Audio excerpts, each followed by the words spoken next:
how to make this viral K-pop Demon Hunter scenes just like this in the airport, or behind the scene clips just like this with just 3 steps. Here's how. First step, prompt. If you don't know how to prompt, just ask ChatGPT. Make sure to describe the look. If possible, have a image preference so that ChatGPT will know what to put in the prompt, and it will give you instantly in just a second. Step 2.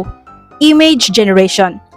Once you have the prompt, head to either Sora or Leonardo AI, or whatever you have that is available. For this video, I will use Sora. So, if you're inside Sora, paste your prompt and make sure to convert your aspect ratio in 9:16 or vertical format. Once you have your image, step 3, video generation, or head to Pixverse. Make sure to click the link in the description below to access Pixverse and receive 100 credits to start and 60 credits daily.